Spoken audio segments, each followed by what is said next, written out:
Guys, ang pagninegosyo ng piso wifi ay depende sa location. So hindi lahat ng piso wifi ay kumikita. Hi guys, good morning. For today's video, yan, mag-harvest tayo ng aking kita ng piso wifi.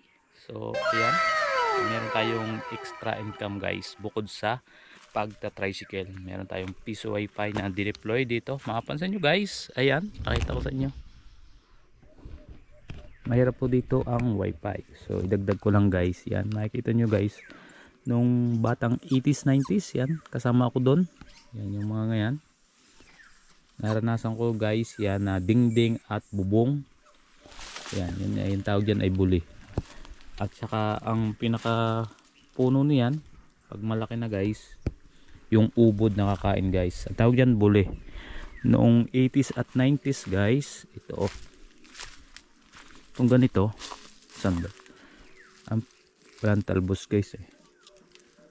Hanap tayo ng talbos. Babata kayo. Ay, malalim. So yung pinaka talbos guys, yung wala dito eh. Yung pinakasimula yan, ito to. Ito, nabibili yan guys. Yan, yan. Nabibili yan guys. Ito, ang aangat pa to eh. Uultaw pa, tapos lalabasan ganito. So, nabibili yan noon, ng 80s, 90s na sa yung mga nagkakalakal. So, binibili yan. Pantali ata guys. So, ngayon di na. Wala na namimili. So, ito parang anaho yan. Dati guys, kahit walang electric fan, yan, mapansin nyo, dahil malamig yan guys, bubong at dingding pwede yan. So yun, na-share ko lang dahil napadaan tayo dito sa area. So yun nga guys, mag-collect tayo na, mag-harvest tayo ng income ng aking piso wifi dahil bayaran na ulit na kinukuha na ng main source nun. Yung piso wifi guys ay hindi gagana kung walang kinukuhanan din ng wifi na main source. Na yung main source guys ay yung Starlink. So napansin nyo, yan, magtataka kayo paano ko nagawang lagyan. Wala doon sa amin guys, malayo pa. So dito banda mababa, sobrang baba, may bandang ilog. Kung mapansin nyo, kung magtataka ko bakit paano ko nalagyan niya, true wireless guys yung aking pagkabit ng wifi. Pinasal niya dyan din para magkaroon ng signal. So pakita ko sa inyo guys, yung ganito. Tapos dito guys dati, ayan, yung kakahuyang yan, puro bayabasan yan. Batang 80s 90s naman ulit guys. So yan, bidang bida, dati bayabasan yan. Isa sa pinagkukunan din ng baon pag Sabado at Linggo at may kalakal na namimili ng bayabas, ay yan yung isa sa pinagkukunan ng baon. Ganyan dati, bayabas yan yun. Pero ngayon makikita nyo wala ng bayabas, bihira na lang. So yan,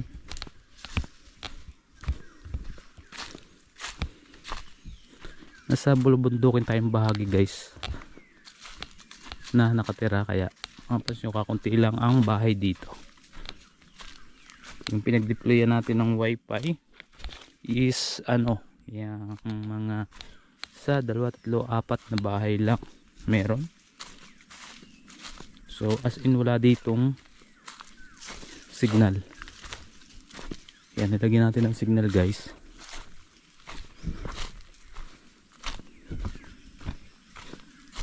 Ito papakita ko sa inyo guys yung antena na kumukonekta doon sa bahay. Ano yun? Nang tinakinan mo. Ano yun? Pasaan ka? Saan ka? Ha? Saya. Saya.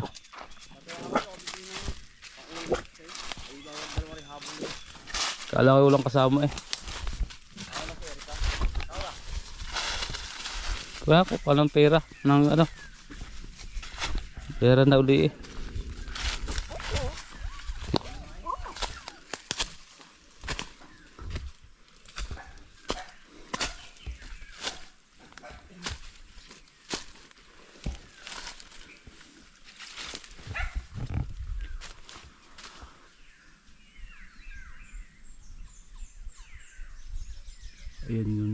Ayan yung antena guys na kumukonekta sa bahay, sa main source.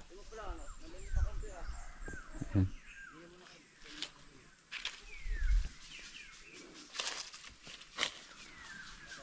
Tapos papasa dun guys sa baba sa piso wifi. So yan guys, yun yung kumukonekta sa main source ng wifi. Tapos doon tayo pupunta sa baba. Naroon yung piso wifi. So yan guys, dito tayo kukuha ng mag-harvest ng aking piso wifi. Yan dito. Bali may 4 lang na bahay dito. Mapansin nyo wala talaga ditong kasignal-signal. Ayan, nasa baba pa sila. Bali may ilog doon sa baba. Ayan. Ganyan ang paligid dito. Mapuno.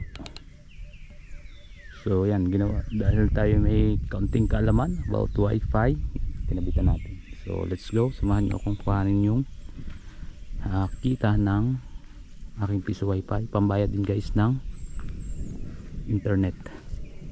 Yung main source na kinukuha na natin ng wifi. Starlink. Thank you Starlink.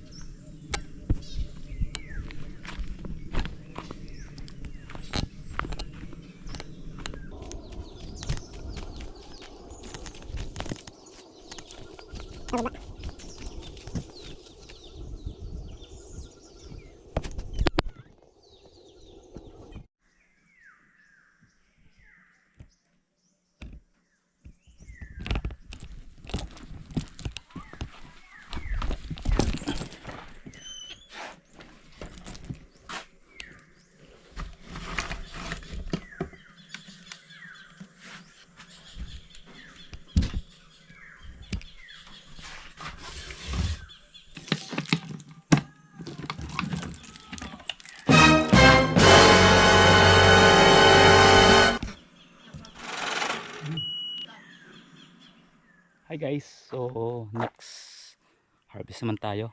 So nung una, ngayon pangalawa na. So ayan, ang gamit natin guys ngayon ay yung tinatawag na fiber. Naka fiber wire tayo. Doon sa una guys na harvest natin na isang piso wifi na ka-deploy doon sa baba, doon yun, malayo yun guys.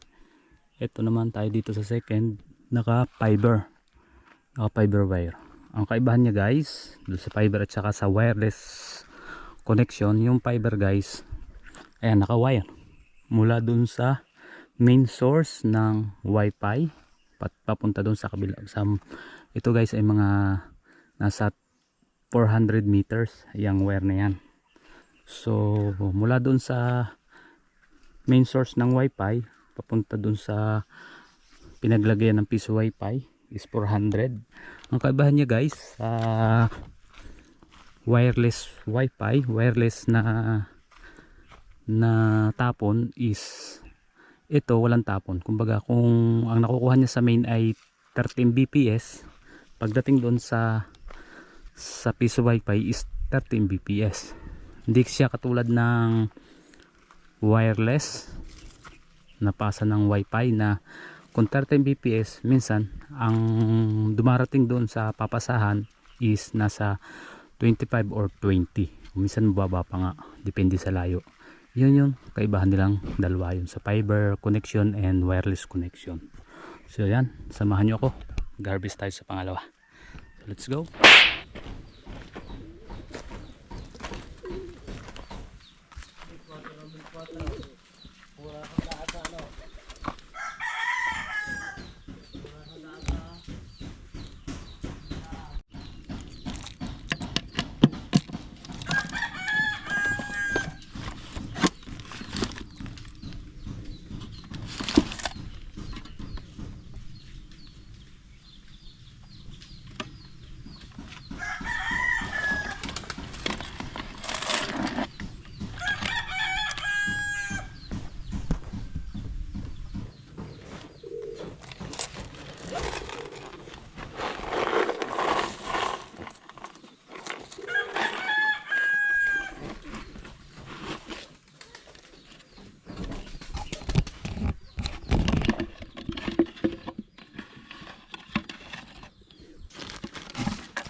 So yun guys, tapos na akong mag-harvest ng iPiso Wi-Fi dito sa second. Pangalawa na to guys. Tapos na tayo sa una, pangalawa to. Then proceed na tayo sa pangatlo. So ayan. Itong pangalawa naka-fiber yan. So let's go. Punta naman tayo sa pangatlo. Hi guys. So pangatlo na to guys, samahan nyo ako mag harvest tayo guys. Ang pagninegosyo ng Piso Wi-Fi ay depende sa location. So hindi lahat ng Piso Wi-Fi ay kumikita, depende sa iyong paglalagyan. So kung bago ka pa lang sa ganitong, kung may plano kang bumili, ang totoo ay extra income. Minsan alamin mo muna, minsan ay walang kita at minsan may kita, depende nga sa lokasyon. So ayun, yan, mapansin nyo yan, fiber yan guys. Yan, nilagyan ko ng red. Kung nakikita nyo yan, lalapitan ko para baka mataga, dahil yan may red na ribbon. Layo yan, nasa 300 meters yung fiber na yan.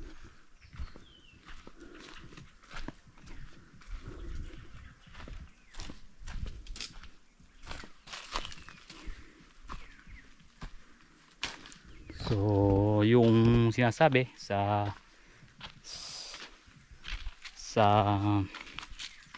ads about Piso Wi-Fi na kahit tulog ka,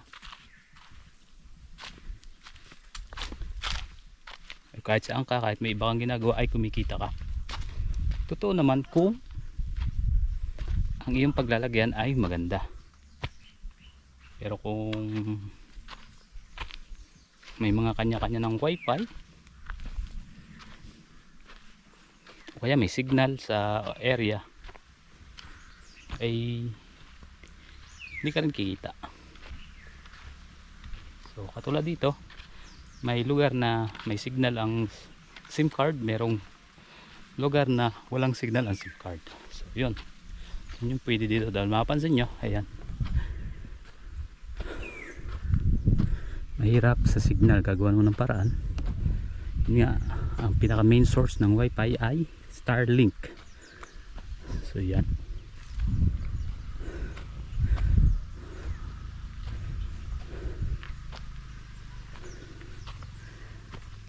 so, yun lang, samahan nyo ako sa third harvest.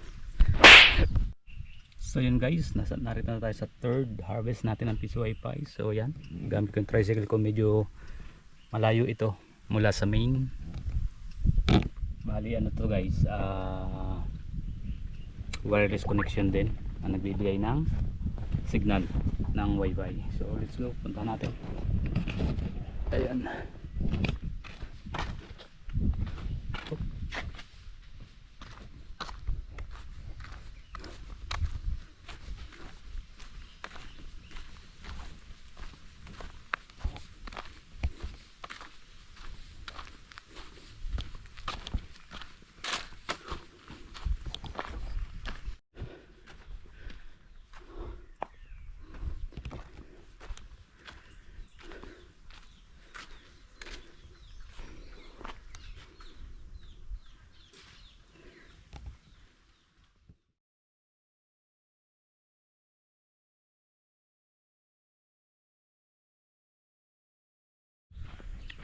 So yun guys, tapos na tayo sa third harvest. Punta naman tayo sa port. Doon yun guys, so doon, punta tayo doon sa port Piso Wi-Fi. Kukuha ko na rin kali sa Tihusing. Ito lang po.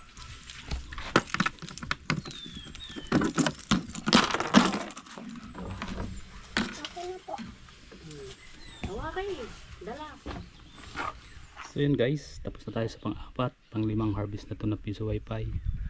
So ang kaibahan lang nito sa aking piso wifi, ito ay may GCash in, load at marami pang iba. So punta natin, samahan niyo ako, ito na to.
So yun guys, tapos na tayo sa pang-limang piso bendo wifi. Yung pang-lima ko guys ay 2 in 1 yun. May piso wifi at may GCash in.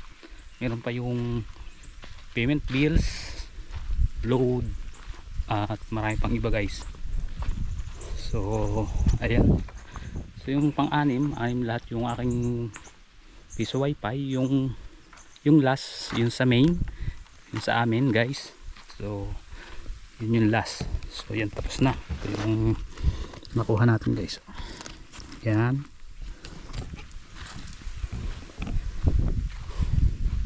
So yun, tapos na tayo. Yung last na lang yung sa pinaka sa bahay, yung pinaka main na piso wifi. So yan, mapapansin nyo, yan yung mga binibigyan natin sa palibot na yan ng wifi.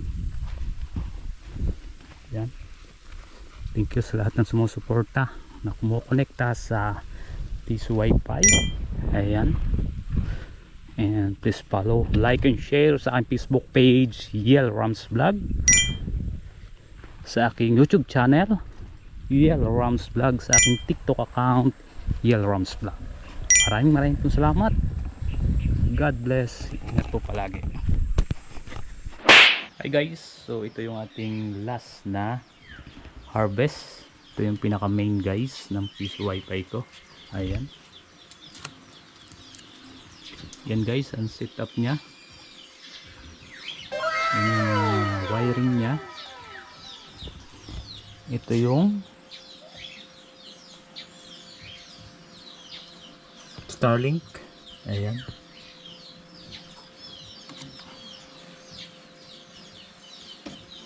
Yung Starlink guys,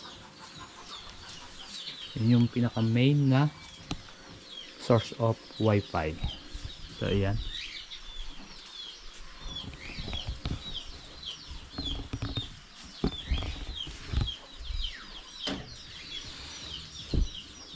Gen 2 and Gen 3, dalawa guys yan, dalawang Starlink, Gen 2 and Gen 3. Ayan, nakuha ko na kahapon, hindi ko na videohan yung laman. So yun lang guys.